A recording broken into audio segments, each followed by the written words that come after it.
and welcome to Tell Muses, a storytelling podcast from storytellers, with storytellers, for storytellers, all about the art of storytelling and stories. And today, Despina and I are very, very happy to welcome Teri Lott all the way from the USA. Hello, Teri. Nice to have you here. How are you? Hi, I'm good. Thank you for inviting me. Well, Terry, I know you're in ice cold Ohio right now. So there's going to be people in the audience who know who Terry is. Maybe they've listened to your stories, but there's going to be people who don't know things about you. So would you like to tell us a little bit about who Terry Lott is? Sure. So I came into storytelling late. I am not from a storytelling family. To be real honest, I didn't even know what storytelling was. But I was an elementary teacher, and when I would read aloud chapter books to my students, I taught different grades, but most years third grade. I would do character voices and things like that. Well, they would tell their gym teacher, physical education teacher, their art teacher, their music teachers, oh, we had to leave and come to you, and it was in a good part of the story. So when I announced my retirement after 30 years, the music teacher came to me and she said, I think you should become a storyteller. It's something you can do part-time or full-time. And I said, what's a storyteller? So her mom was a storyteller who had lived in Ohio, where I live, but had moved since to Florida, and she got me in contact with her. I retired December 1st of 2013 and started telling stories in January of 2014. Now, I tell stories to all ages, as young as 2 years of age.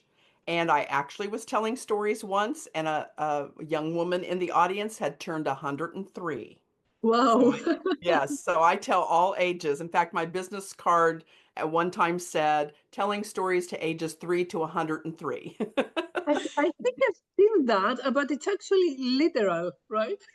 Yes, except I do some twos. It depends upon, to be real honest, we have things in the states called daycare centers, which is where if parents are working, their children go for the day. That's where I get a lot of my storytelling gigs. And I will do 2-year-olds if they are used to what we call circle time, sitting and listening to a teacher. I've had some schools that I've had to say to them, I'm not doing your 2-year-olds anymore. Well, if they're up and running around and the teacher doesn't have control, I'm an old woman. I don't need that aggravation. It's not a matter of age, although I get what you're saying, but it's not that. It's just that you have to have a somewhat disciplined audience, no matter the age. Otherwise, they are not looking for a storyteller, they are looking for an entertainer, and that's something different. It's not what Correct. we do. Yeah. Correct. Um, So so, I'm also a puppeteer. I have puppets. This is not my smallest one, and I know the audience can't see, so I will describe. But I'm showing a little gingerbread man that fits on my finger. And I did not get out my largest one, but I actually have a 3-foot long boa constrictor.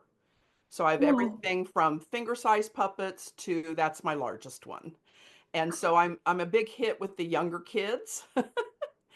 But I also use puppets with memory care in the retirement communities. Because if I'm going to tell them a story and it has a squirrel in them, and you have Alzheimer's or dementia, you may not be able to picture what a squirrel looks like. So if I don't have a puppet, I bring a picture and I walk it around and show them. If I have the puppet, I show them the puppet. It's wonderful, and I'm sure we are going to talk more about puppets, Terry, during the episode and during our chat because well, our audience can't see what we can see now, but we can see lots of boxes full of props and puppets. So I'm sure that that's something that we're going to talk about later on, and. So something that I always like to ask our guests is how did your passion for stories start. So you told us about how you became a storyteller after you retired, but you also told us that you were already telling stories and reading stories to the kids you were teaching at school. So my question now is, how did your passion for stories start? So did you used to live in a world of fantasy when you were a kid? Did you come into contact with stories later on? How did it all start for you? Well, I read, and I'm using quotation marks since our audience cannot see. I read at a young age. What I mean by that is I had favorite stories that I had memorized. And I would hold, the picture book and I would I'm basically telling the story. I was probably pretty close to the text because I had heard the story so many times, but I just loved to read. And I think that's where my love for story came from, is just, I was the oldest of, at the time, I had just a younger brother. Some girls and boys play well together. We did not. We each had our own interests. We did very little together. And so that was kind of the thing that I could do while he was playing, the things he wanted to do. I could pull out a book and I could read. The character voices, I'm not quite sure when I was reading to my class. I guess I really wanted them to be interested in the book. And I always picked a book that was close to my heart to read aloud to them, to try to get them to, want to read that book. And so I think I did the character voices just because, that was fun for me and for them. It brought the book to life. Since you're telling to such early ages, Terry, how do you make your telling interactive? How do you interact with the kids? Well, puppets help. Yeah, I bet. And I also intermix songs. So I often will create, especially for the twos and threes, I'll often create my own story, an original story, and then I'll use familiar songs like the tune of Are You Sleeping, Brother John? But I change the words to make, a song that goes with the story. Uh-huh. And that just keeps them engaged. And with really little ones, you have to do lots of short stories, and then maybe a song after that, even if it's not a related song, and then another short story followed by another short song. You just keep moving. So when you say short, so how many minutes do you mean approximately? For the twos and young threes, probably the longest story I've ever shared with them is about 6 or 7 minutes. I typically tell more like 4 to 5 minute stories with them. But again, I have some daycares that I go into on a monthly basis. And as they've gotten to know Miss Teri, which is what they call me, then I can tell slightly longer fun with them.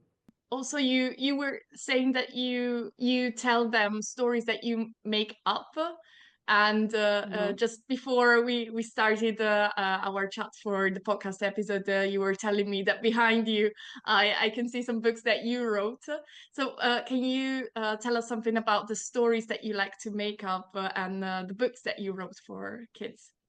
Sure. So I never really thought about becoming an author. And then there was that wonderful thing that happened to all of us called the pandemic.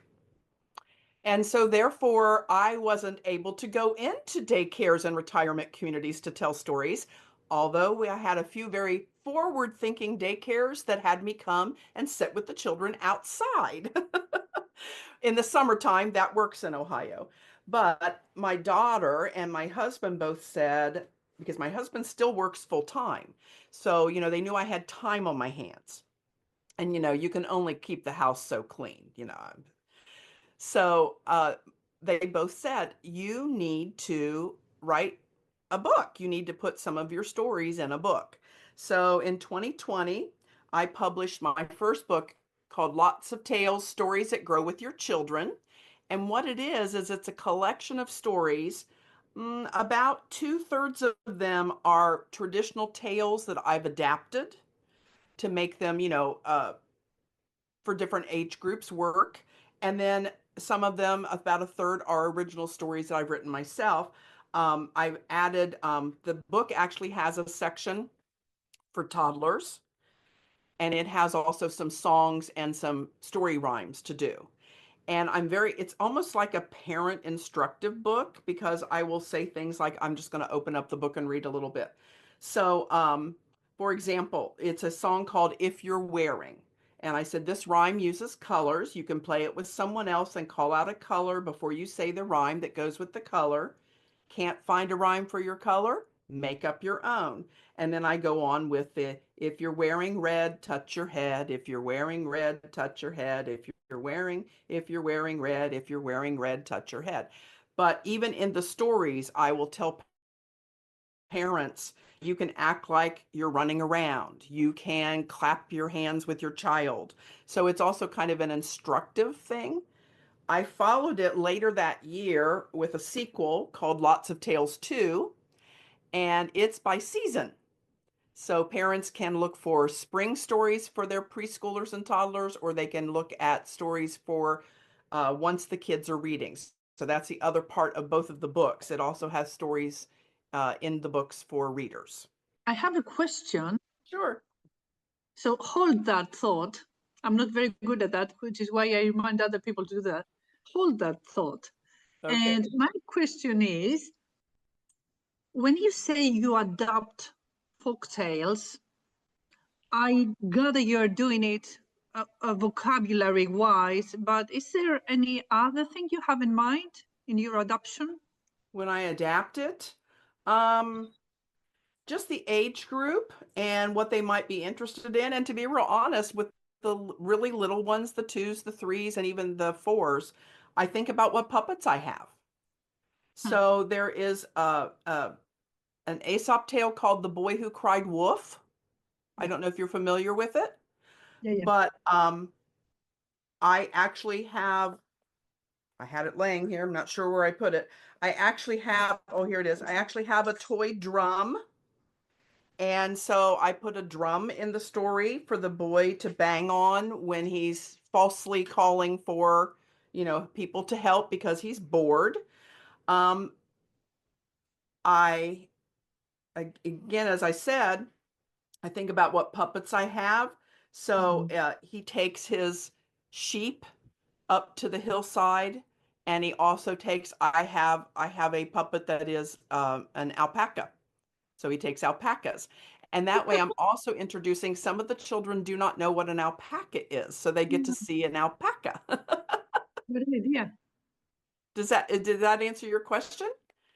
Yeah, And yeah. and as I said earlier, I'll add, little songs to go. Sometimes the song is within the story and the kids sing it with the character as I'm telling the story. It does answer my question. Not exactly what I had in mind. Okay, most of the European folk tales we have been raised with have this kind of moralistic meaning attached to them. So do you play with that? Do you adopt it to modern age so kids can relate?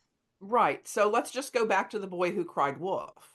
Mm-hmm. So we talk about in the story, I add that, he's up on the hill and he can hear the other kids in the village.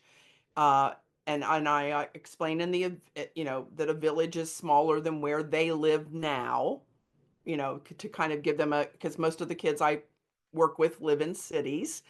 But I'll say he can hear them. Oh, they're playing Ring Around the Rosie's kind of outdated. They're playing hide and go seek. I can hear them counting. And then so we'll all count, oh, I wonder I bet they count to 10. So then I'm adding in a little instruction because then we all count to 10 together.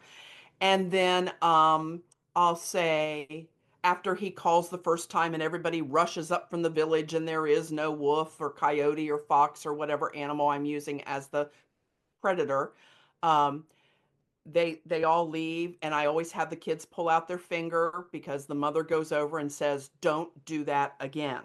Now, see, 2-year-olds understand that. That's the moral that they're, and then so each time he does it, we all get out the mother finger. We make sure we use our mother voice. Don't do that again.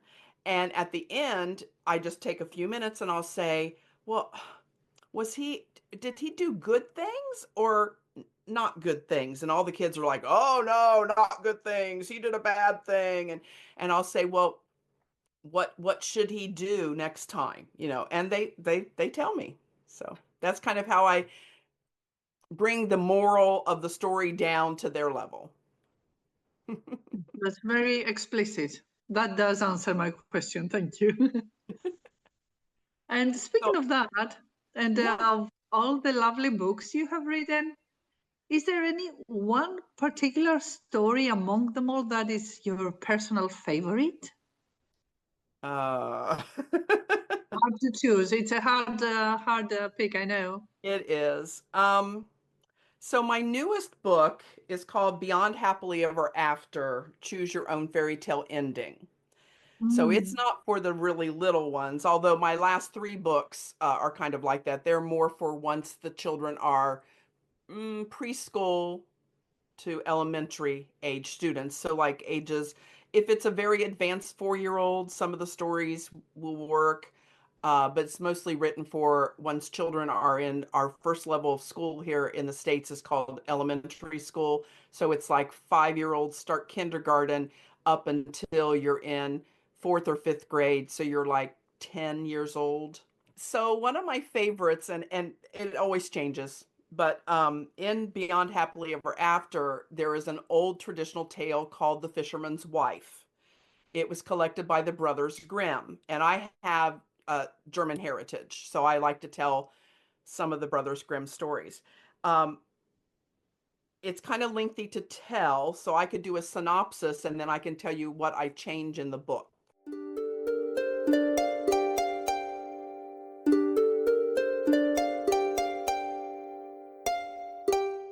Basically, if you have not heard the story, The Fisherman's Wife, it is about a fisherman and his wife who basically live what we call hand to mouth. They don't have a lot. He goes out every day and fishes, and if he catches only a few fish, that becomes their meal. If he sells a lot of fish, he can take those to the market and sell them, and that's how they get the cash, the money to buy things that they can't, grow in their garden, like flour and sugar and coffee and tea. He is very happy with their life. They live in pretty much what looks like a hut. She is not happy. She's constantly nagging him, get a better job. We need more money. Well, one day when he's out fishing, he catches a very unusual looking fish. And as it turns out, as the story goes on, it is a magic fish who offers to give him wishes if he releases him to the water. And he does so. He gets home, and his wife is very upset that he did not make a wish. And of course, his answer is, well, I'm very happy with what we have. And she says, well, I'm not. And so she asks for a cottage with new furnishings. And he goes to the fish, calls for the fish. The fish comes. He tells the fish what his wife would like. And the fish says, go home. Your wife has what she asked for. Well, as time goes by, every time she asks for something, it's bigger and better. So they go from the cottage to a manor house with a few servants to a castle with lots of servants. And every time the fisherman says, are you happy now? And she says, perhaps. Well, finally, she asks to be the ruler of the universe. And her husband says, what? Are you kidding? And she demands that he ask the fish for this. This time the fish says, go home.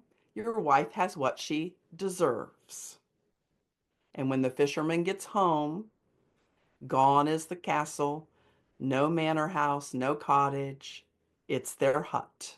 So the story kind of ends that way. But in my Choose Your Own Fairy Tale ending, I get readers the chance to choose a pleasant or a just desserts ending. How about the just desserts?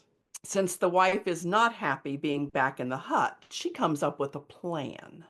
She tells her husband that she would like to become more active in their business, and he's very excited about this. He's delighted. And by the way, I chose this one without thinking. Today is in the United States, it's National Spouses Day. So it's a good story to tell today. Um, So she takes over selling the fish at the market, and she has the feeling that he's been giving away fish if there's a sob story, and he's been undercharging. So she raises the rates, but she pockets the difference in the money. So she's still bringing the same amount of money that he used to bring home, but now she's stashing away some cash. And after about a year, she feels like she has enough to leave her husband. And so she packs a bag and she puts her money back down into the bag and off she goes. And she's walking down the road and she hears a wagon behind her. So she steps over to the side to let it pass. Instead, the farm wagon stops. And up, sitting on the bench of the wagon, is a handsome looking farmer with pearly white teeth who smiles down at her and says, "Would you like a lift?" And she says, "Yes." And she reaches her hand up so he can help pull her up into the wagon, and he hits her on the head with a club. She falls to the ground. He jumps off the wagon. He sorts through her bag, finds Ash, looks at her and says, "Thank you," hops up on the wagon and drives away.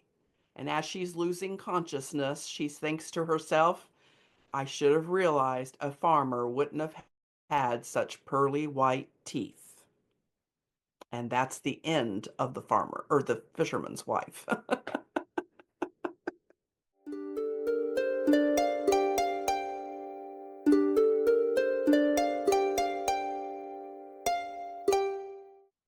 So she gets what's coming for her. Right, just deserves what she deserves. And you know, if I tell this to older children, then we talk about being greedy, you know, and wanting more and more and more and more, and how that can sometimes get you into a lot of trouble. I think that's a Obviously, I do lovely not tell idea. that one Yeah. to 2 and 3 year olds.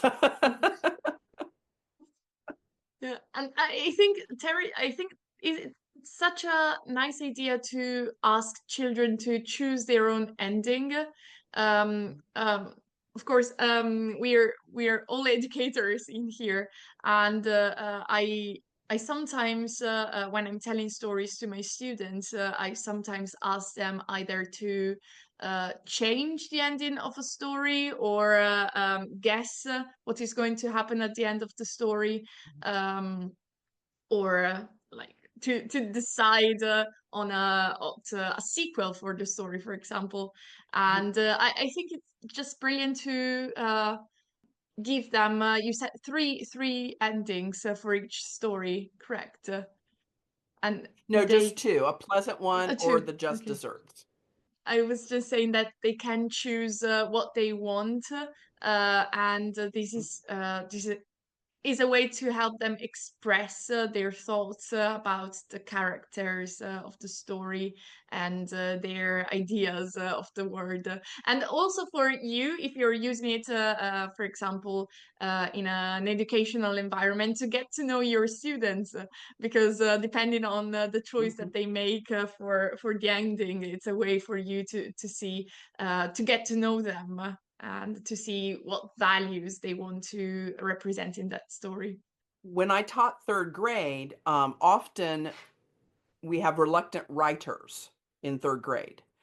They don't want to write. And so I would often use a story shorter than what I just told, but I would use maybe a picture book, and I would say, you know, I want you to look at the picture book. If you need help reading it, you know, you can have a peer, a friend read it with you, or I can read it with you. But then I want you to think of how you would change the story. And then we would talk about the story elements. You know, you could change the characters. This is a story about two girls. Maybe you want it to be two boys.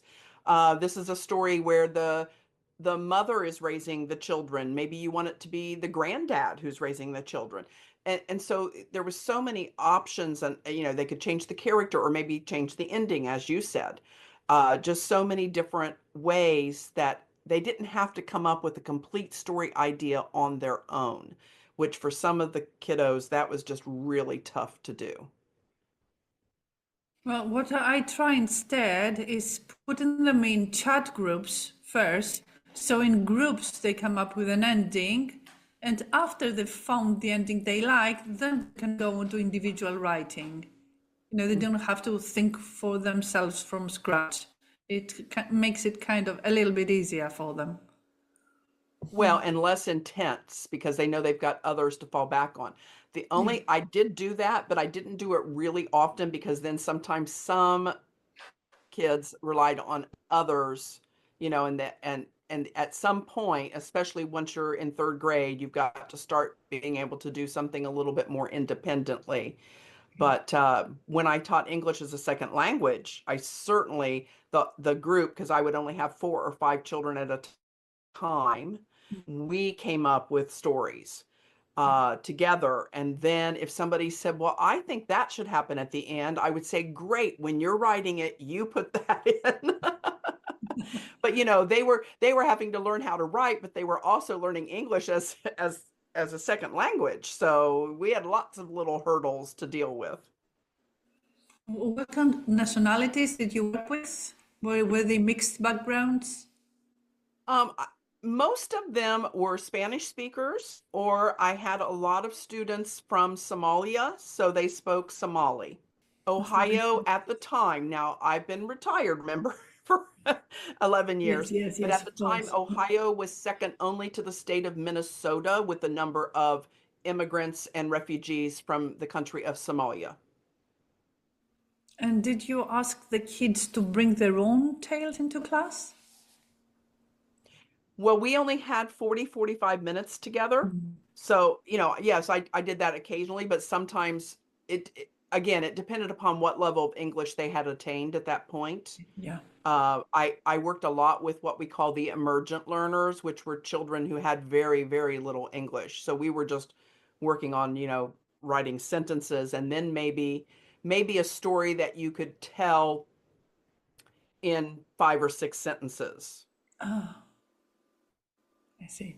I was just wondering, I think I've never heard of any Somalian folktales. It would be so interesting in their They own culture. No, they didn't seem to have stories from their culture. And I even had relationships with some of the parents, and I would ask them, and they would tell me that they had no stories. Pity. Maybe they got lost, in the Or maybe because the country, when these people were coming over to the United States, maybe the country at that time was just so ravaged with war that it was more of a survival mode and they weren't telling stories. Yes, you're right. I mean, among adult students, I've heard from friends that the stories they would bring would be war stories, personal stories, things that Mm-hmm. had actual things that had happened to them while fleeing to escape with their life, stuff like that. I But I did don't. have, I'm sorry, I did have a few older students, fifth graders, that told one fifth grader, sorry, actually saw an older family member shot, Oh no. execution style. Like the family member was put on the knees and shot in the head. And it was very hard for that student to talk about it. Um, so to be real honest, I know it sounds like being, I don't know, a coward, but I didn't feel equipped to handle helping them through that. So, I did talk to the school guidance counselor in case the student wanted to talk, but I didn't feel equipped to handle that. So, Yeah, you're right. I wouldn't dare touch it with a kid. It's very different when you're dealing with adults. Yeah. So, you told us that you have one book that you've written that's folk tales in your own adaptation. And then you told us that there's another book that contains stories of your own making. Is that right? Have I got it right? well, each book I've written has some original stories that I've made myself, and some that are reimagined or adapted.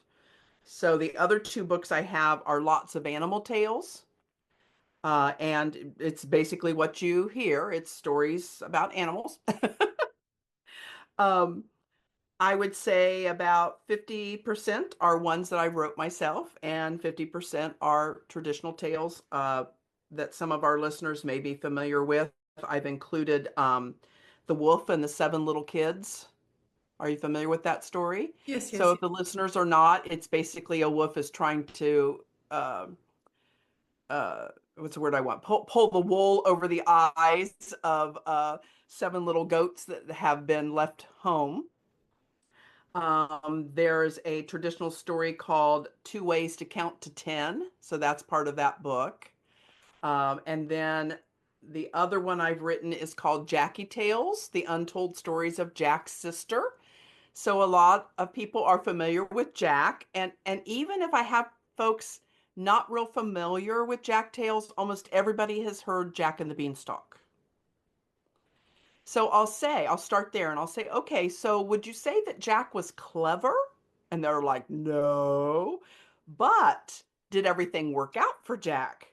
Yeah. I mean, he got away from the giant. He got, a goose that laid golden eggs. He got a golden heart. I mean, he made off big.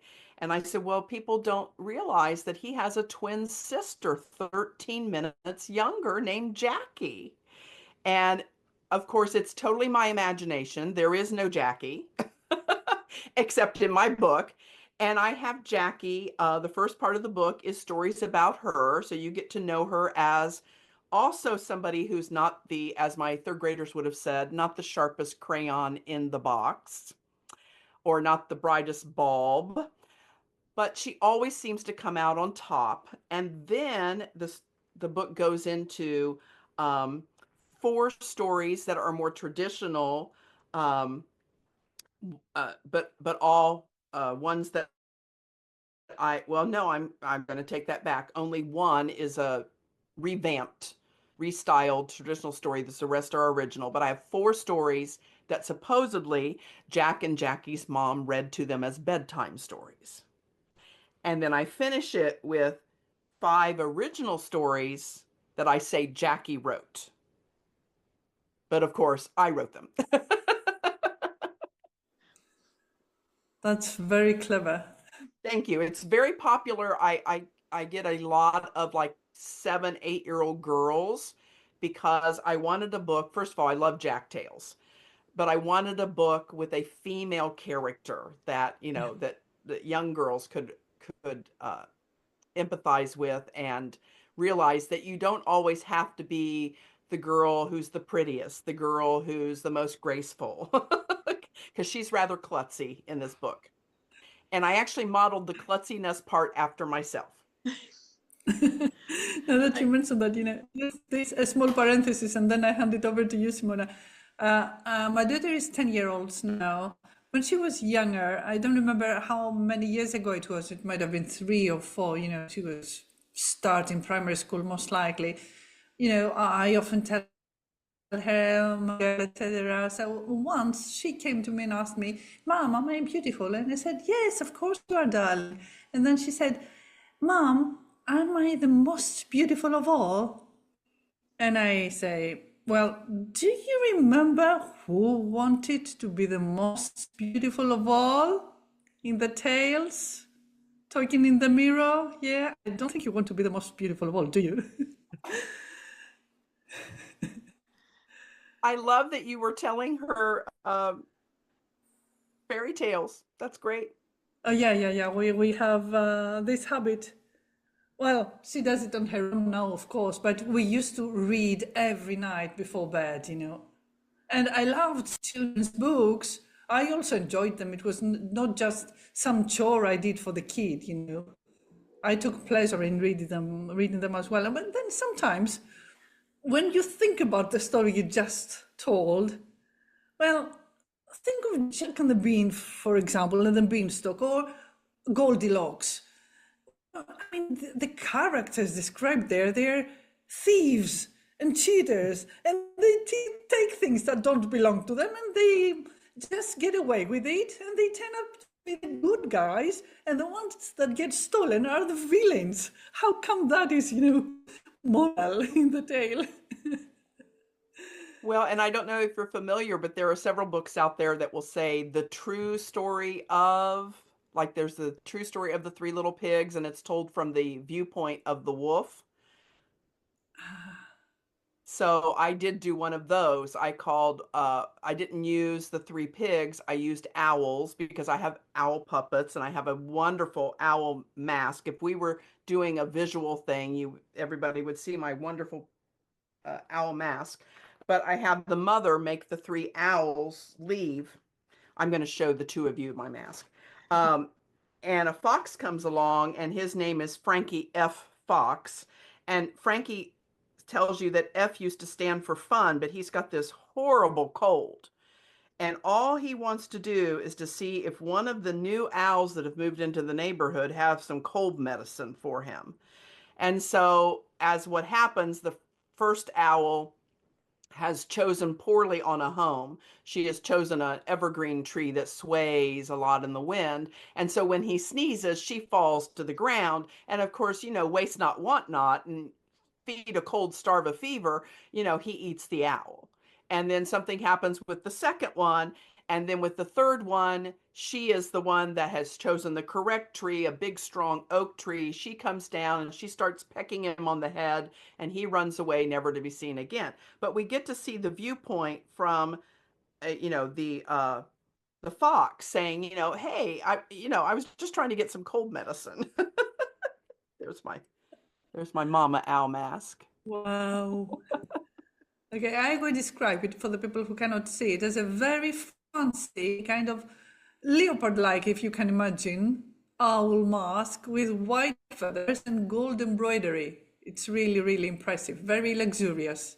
And a of course, very it's got sharp. a very sharp beak. Yeah. Very sharp beak. Poor fox. He meant well. He Yeah. had no bad intentions. But it's as my husband and I say, we grew up watching the cartoons of Coyote and Roadrunner. Yeah. And for those of you who are not familiar, the Roadrunner is always outwitting the Coyote. And in one segment, the Coyote will fall off of a cliff, he'll get blown up. And we never thought about, oh, well, we could go jump off a cliff and then we'll be fine. And we never tried to, get a firecracker and stick it in somebody's pants and blow them up or anything. So I think sometimes we don't give children credit that we can read those old fairy tales, and just as you said, that you said to your daughter, well, what story did we read together where somebody kept saying, I want to be the most beautiful of all the land, and did that work out real well? So you can always have those conversations afterwards. I was thinking I've got lots of thoughts in my head at the moment, and I'm just going to do a brain dump and dump them all and tell you all about them. So first of all, Terry, I wanted to comment. And then I changed my mind because I was like, oh, I love the pun of putting Lott in all your books, like lots of tales, and since your surname is Lott, so I love the pun and that. And then you came up with Jackie's tales and Jackie's stories. Am I Jackie which Tales, one yeah. is it? Jackie Tales. Oh, okay. Tales. Because there's a storyteller, a Scottish storyteller, Jackie Ross, whose name as a storyteller is Jackie Tales, and so I didn't know if I was getting confused with that one. And I just love the idea of telling stories from the point of view of Jackie, and telling this kind of stories where you've got a female protagonist, and you tell the stories from her point of view of her brother. Well, I just love the idea. It's now on my to read list because Oh, thank you. I just love the idea of it. Um, And we And must let Jackie know that there's a book under her name. She doesn't know it yet, right? She must learn yeah, about this. Yeah, and I'm not familiar with her as a storyteller, so. yeah. That's wonderful. Now I wonder if Jackie ever thought of it as some kind of connection with Jack as well, because I know that she loves Jack stories because she's Scottish and they've got a big tradition of Jack stories in Scotland. And she once told me that Jack stories are some of her favorites. So I don't know if she's ever made the connection of her name and Jack stories. I'll ask her. Um, and the other thing I was thinking of is of how true is what the two of you were talking about. And there's a quote. I never remember the exact words or who said that, but there's this quote of "Once upon a time." Is more memorable of thou shall not because fairy tales and stories teach us way more than just our mommy or daddy or whoever the teacher uh, telling us, oh, you can't do this, you can't do that, you mustn't do this, um, and just getting our kids and students to reflect on the stories that they know because they know the how the stories end. So, for example, if we're talking about I don't know, Little Red Riding Hood, and our kids ask us, "Oh, why can't I go in the woods on my own?" And you tell them, "Oh, what about the big bad wolf? What happened to Little Red Riding Hood?" And the kids can um, understand way better than just telling them, oh, you can't do this because this and that, because that train of thought is just lost. But when they internalize a story and um, they can put themselves in the shoes of the character of the story, then they understand the reason why something is wrong or something is right. And that's something I really like. These are just my thoughts of what you were saying. And the sad thing is at least the children that I've come across from 30 years of teaching, although I will take out the last 10 since most of my children came from other countries, and they weren't European countries. But so let's say 20 years of teaching classroom, and then I was a substitute teacher for a few years. The children I came across did not know these fairy tales. And so one of the things I would do is during the time of day where they're starting to clean up their desks and you're calling them to go get coats and book bags and things like that to get ready to go home, I would start sharing a story and also kept them quiet because they wanted to hear the story. And if somebody was being too loud at their locker or something, the kids are going, shh, quiet down. But it's like I was amazed. It's like, what, you don't know the story of the Little Red Riding Hood? You don't know the story of Hansel and Gretel? I was just amazed. I think that European families, and I'm not trying to lump everybody together, but I think they're more apt to share those stories with their children than we are here in the States. Well, look, that is a matter of debate because it's not so many years. It's since the Grimms that European fairy tales became suited for children. They weren't at first. They were much, much gorier, and they were addressed to adult audience, and all the moralistic values were not there. I mean, if you listen to some of the original tales, they're, oh, okay. They're grim. But yeah, not just Grimm. I mean, yeah, Grimms were collectors of stories, right? They did not create stories. They changed them so that they would be suited for children of a of the aristocratic class. So this is when people started sharing tales with children because, as Simona said, we found that it was so much easier to put the morals in the stories rather than just tell them what to do or not to do. Yeah. So what story would you like us to close this with? It's up to you. You decide. Would we like a short one for adults? Why not? Sure. Yeah. That's not, it's rated general audience. Okay. I actually discovered this story. It is from the 1400s. It's called The Dumb Wife. Dumb as in cannot speak, not dumb as in not intelligent, not clever. So the story goes like this.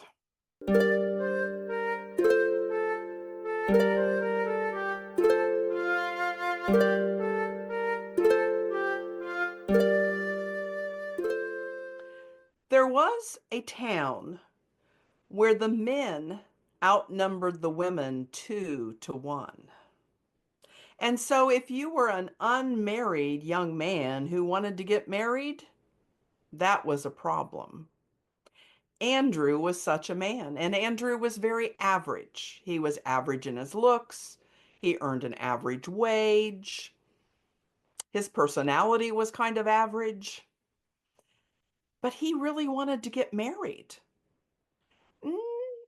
Children would be fine, but not necessary to have children. So if he met a young woman who didn't want to have a family, that would be okay with him. If she wanted to have a family, he would be happy with that too. But there just weren't very many eligible young women out there until one day, one of his friends said to him, "I think I have found the perfect woman for you." Now, this friend was married.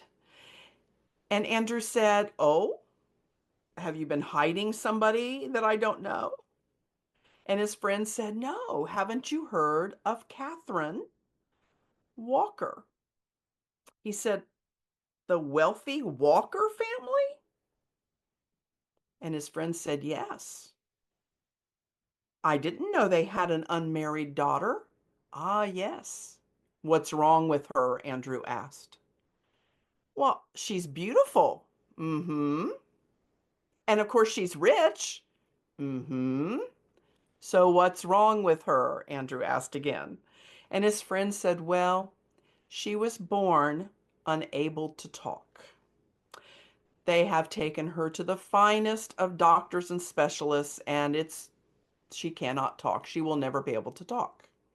So she hasn't had very many suitors." And Andrew said, "I don't think I would mind that at all." And so he got an introduction to the family, and he started courting, which we now call dating, the young woman named Catherine. They hit it off. They had a lot in common. Now, of course, she was highly educated, so she could communicate by writing.